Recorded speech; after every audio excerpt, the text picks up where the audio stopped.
Greetings of the day. At the onset, I would like to congratulate Indian Accounting Association and Ramanujan College for organizing this refresher course. But the topic of today's session is advertising and verbal communication. So let's get started with it.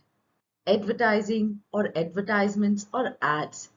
Ads, the term that we usually say every day. Well, we all are exposed to a number of ads day and night. And advertising is the way the companies communicate about their product to the customers. In this session, we will understand in a structured manner the concept of advertising. When looking at the origin of the word advertising, this term has its origin in the Latin word advertere, which means to turn towards. The word advertising has passed through various evolutionary phases and different meanings have been assigned to it, such as to take notice of, to warn, or to call attention to. But there are two meanings which are really significant in order to understand the true meaning of the word advertising. These are to call attention to and to turn towards. In this regard, advertising seeks to turn people towards a product by providing information and persuasion. Now let's understand the meaning of advertising. So advertising is a tool in the hands of the marketeers for providing information and for persuading the customers. Let's look at some of the formal definitions. One of them is being given by American Marketing Association, the Professional Association for Marketing Professionals. And according to AMA, advertising is any paid form of non-personal presentation and promotion of ideas, goods, and services by an identified sponsor. Another important definition has been given by notable authors Russell and Lane, who define advertising as a message paid for by an identified sponsor and delivered through some medium of mass communication. Let's understand the features of advertising based on these definitions. So talking about the distinguishing features of advertising, the first one is that it is a non-personal form of presentation. Well, advertising does not involve direct communication between people, between company and the customer, and it is mediated. There is a medium that is involved. The medium could be television or radio or internet. Thus, advertisement as a form of communication is not face-to-face. The next feature is that advertising is paid for. Now, advertising costs money, huge amounts of money, and it is always paid for. The television airtime, radio spots, or space on print media, it is all bought by marketers. Also, the creation or the development of advertising, costs money. Firms such as Ogilvy and Mather and Gray earn their revenue by making ads for their clients. The next feature of advertising is that it is a mass presentation. Now, advertising is usually associated with, dissemination or distribution of information to a bigger set of audience. So a television ad or a newspaper ad reaches a wider group of people. The next feature is that it is sponsored. Now, advertising involves disclosure of its sponsor or advertiser. The good or the service promoted in the ad establishes the connection with the company through its brand. Like Galaxy brand is promoted by Samsung. The next feature is that advertising is expressive. It is an expressive tool in the hands of marketers. And you must have seen how various brands use different dramatization techniques such as animation, voice modulation, music, characters, or a story in their ads to put their information effectively in front of customers. And finally, advertising is repetitive in nature. Customers tend to forget, customers do not show their interest, and therefore brands need to repeat their ads in order to convince consumers and in order to drill their message into the consumer's mind. Moving forward, we all now understand that advertising is a form of communication. Now, communication is a process by which people exchange information or they express their thoughts and feelings. Let's look at the components of communication. There are two important components of communication, that is verbal and non-verbal. And people make use of both verbal and non-verbal communication for putting across their message. Non-verbal communication is sending and receiving message without any use of words, whereas verbal communication is related to words or usage of words. Now, both of these types are widely used in advertising. Verbal brand communication, although, tends to be the primary focus of marketeers. Now, the critical dimensions of verbal communication includes voice, tone, and content. Consumer product companies are very fond of creating effective and clever taglines, such as Disneyland has the tagline, the happiest place on the earth. Nike has the tagline, just do it. De Beers has the tagline, a diamond is forever. MasterCard has the tagline, there are some things money can't buy.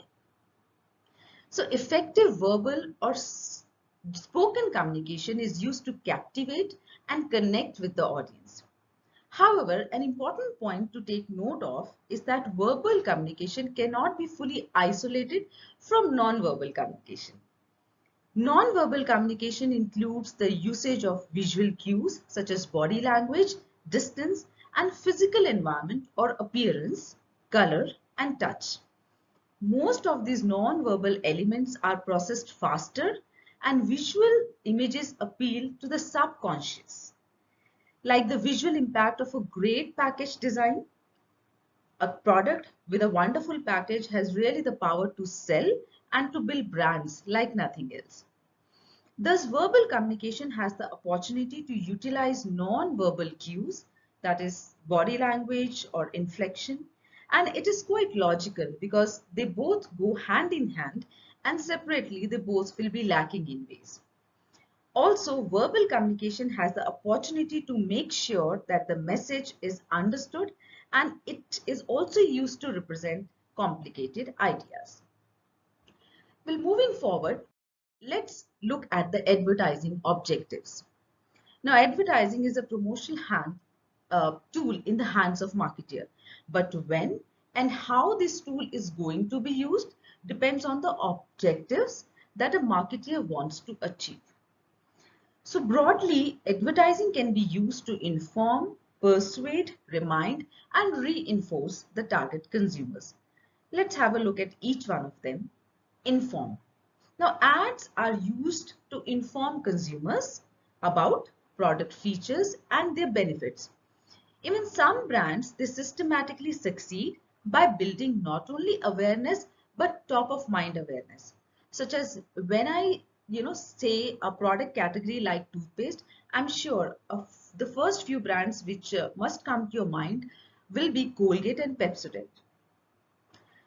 The another objective which advertising can help to achieve is persuasion. Now, awareness is necessary, but consumers must be persuaded or influenced to buy the advertised product. Persuasion happens when an ad successfully relates the product functions with the consumer problems and expectations, such as the high design ad focuses on leather quality and craftsmanship. The next objective which can be achieved through advertisement is to remind consumers. Now, what a brand achieves by an ad campaign gradually decays because the sales effect that is produced by a campaign slowly fades away. And this decline happens because either consumers abandon the product category or they stop using the brand and switch to another brand. So firms use reminder advertising, which usually takes the form of smaller and frequent ads that activate recall of the previously stored brand information. The next objective is reinforcement. Well, the literal meaning of reinforcement is encouraging or strengthening of a belief or behavior.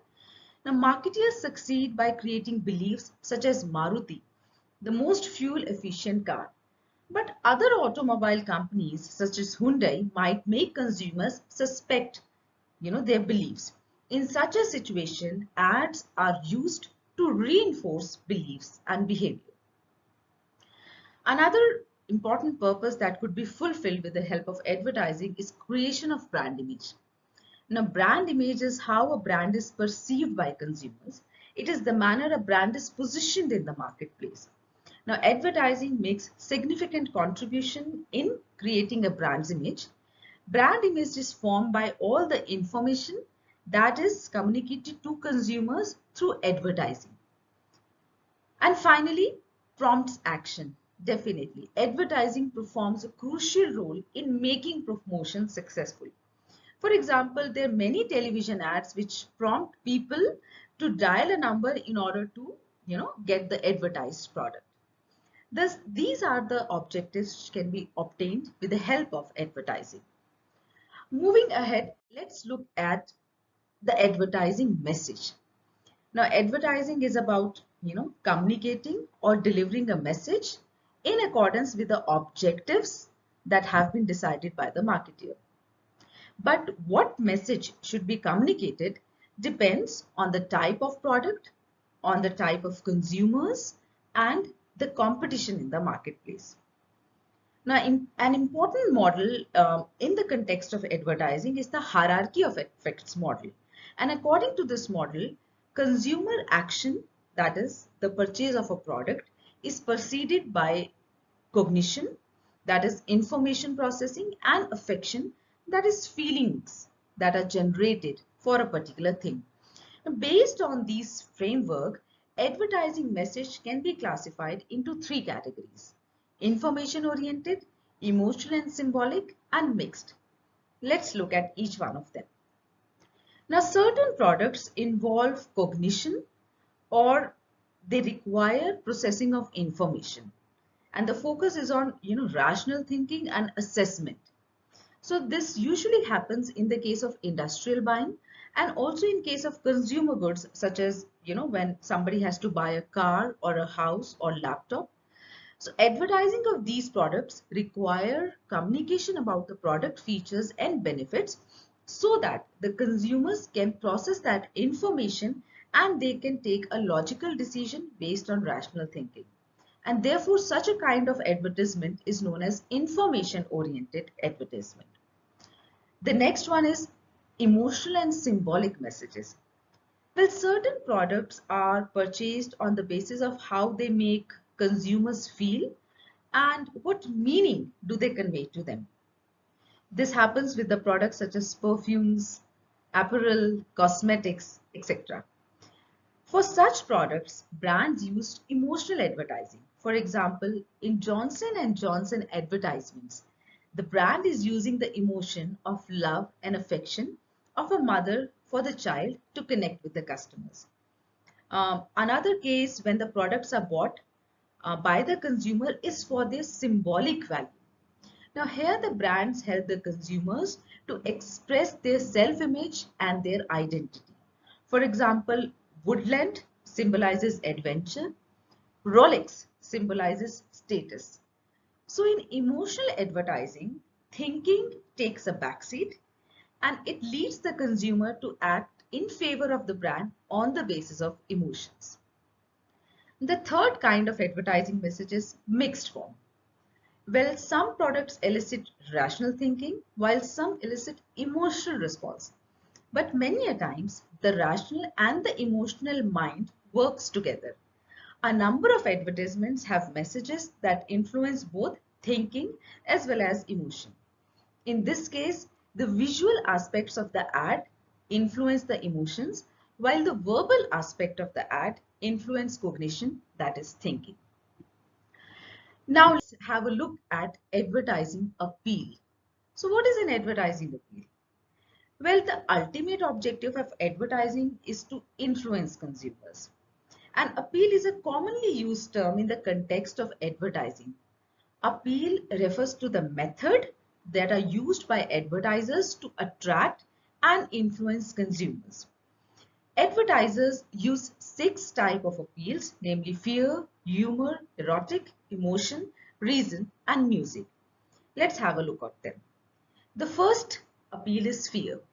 Well, fear as an appeal is used by advertisers of products like insurance companies, in which they try to scare people or try to create a fear of showing how their life will get affected after death or accident.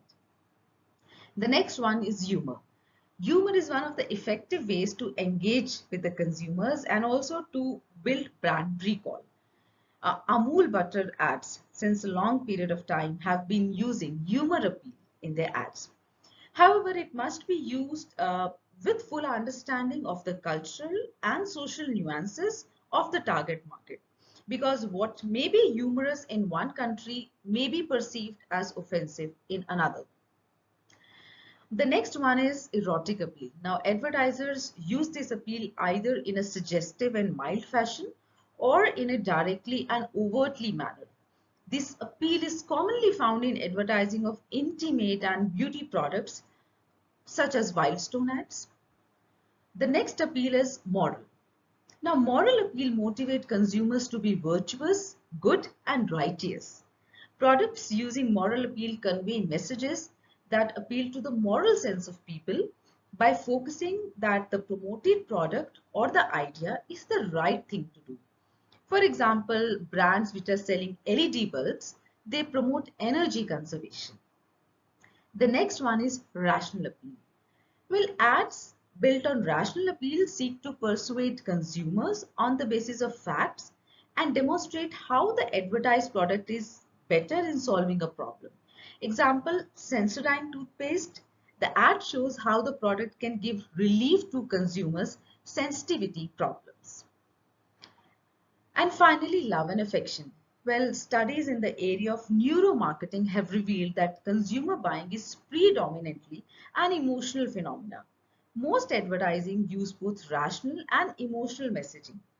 Again, taking the example of Johnson and Johnson ads, the portrayal of mother and the infant, it stirs the emotion of love and affection among the consumers. Uh, Moving ahead, let's talk about advertising decisions. Well, in order to create an advertisement which needs to be effective, to be communicated to the consumers, a lot of important decisions have to be taken. So let's take a look at them. The first important decision is related to media. Now, once the ad is created, the important task is to decide which media vehicle should be used to convey the message. There are different mediums such as magazine, newspaper, posters, television, radio, and internet. So media decisions are about planning how, when, where, and how frequently a message should be delivered. Media decisions include media strategy and media scheduling.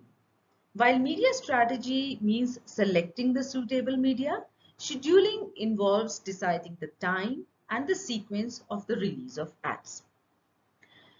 Another important decision relates to target audience. Well, all advertising decisions, in fact, are guided by the nature and characteristics of the target audience. That is, the people to whom the marketer wants to communicate the information to. Therefore, it is important to understand the target audience. For this, marketers need to complete, information about consumers' demographics, such as age and gender, geographics, the regions to which they belong to, geodemographics, that is a combination of demographic and geographic information, such as people living in an area are profiled in terms of their demographic characteristics. For example, most of the people who are living in Gurugram near to Delhi are professionals and relatively rich. And finally, the marketer needs to understand the psychographics, that is consumer interests, attitudes and opinions, which help the marketer in understanding the consumer lifestyle and accordingly creating a message which resonates with their lifestyle. Also, the marketer needs to decide about the media objectives. Now, the objectives of the media plan, that is, what is sought to be achieved by the ad campaign. For example, in order to achieve a marketing objective of a 5% market share in 6 months, the communication could be to create 50% awareness in the city. And the media would be interested with the objective of reaching out to 80% of people who will be exposed to the ads for at least 3 times during the cycle. The next one is budgeting decisions. Well, these decisions involve selecting the estimating the amount of money that the companies want to spend on promotion. The key concern is to confirm the achievement of the marketing goals, and there are different methods that are used for budgeting. One of the most common and the popular is the marginal method, where the spending of money on promotion or advertisement is, based on the the time that as long as marginal revenue exceeds marginal cost, the amount of money will be spent on advertising. The second one is the percentage of sales method. Here, a percentage of sales is set aside as the advertising budget. The sales could be the past sales or the projected sales. For example, 10% of the previous year's sales as the budget. The next one is the competitive parity method, wherein the advertising budget is dictated by how much the competitors or the company's rivals are spending on advertising. For example, looking at how much the leader in the industry is spending in order to determine a company's budget. Another method is affordability method. Under this, the advertising budget is set as per what the company can afford and how much money it has to spend on advertising. This method is usually followed by small firms which have either limited resources or which truly do not understand the importance of advertising and therefore are not ready to spend that much amount on advertising. And finally, the objective and task method, wherein the advertising budget is based on objectives that are assigned to achieve. So after you decide the advertising objectives, calculations are made in terms of what media is to be used, what should be the frequency of ad, and in this way, the total amount to be spent on advertising is being arrived at.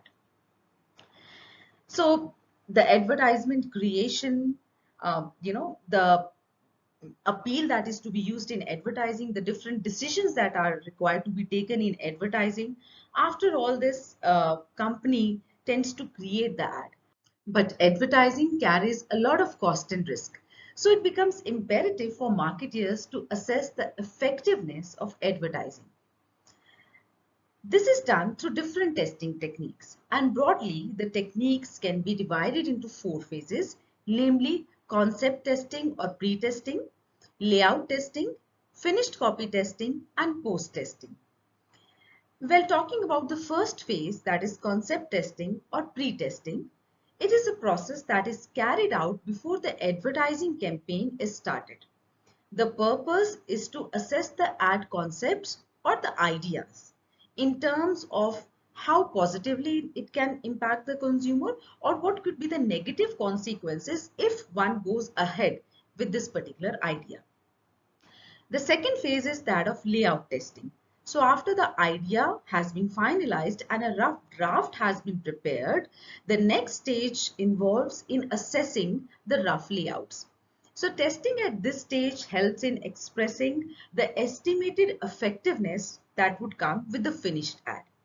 This is done through ways like holding focus group interviews, where the consumer's reaction is assessed, or getting ratings by a panel of consumers. The next one is that of finished copy or commercial pre-testing. Now this stage involves testing the finished commercial, but before it is launched into the market. This includes both laboratory as well as field testing. So some of the tests that are covered under this stage are the first one being portfolio test. Here a group of customers are asked to go through a dummy portfolio of ads and recall the ads. The next one is readability test. Now this evaluates the readability of the finished copy in terms of whether the ad copy is found to be effective, and this is done through finding out if the sentences are precise, words are clear, and the audience is able to derive personal references. The next test is on-air test, which involves injecting the ad in the actual TV program and assessing the effectiveness by measures such as day after recall scores.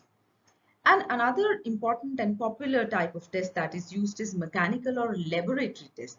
Herein equipments such as galvanometer, which measures the perspiration, and the pupil dilation equipment are used to assess an ad's effectiveness in gaining consumers' attention. And finally, and the last phase is that of post-testing. So this stage assesses the effectiveness of the ad campaign after the implementation of the ad. Two common post tests that are conducted by marketeers are recall and recognition test. Well, under recall test, customers are asked to recall the advertisements and the products. On the basis of the recall scores, the capabilities of different ads are judged. And the next one is recognition test.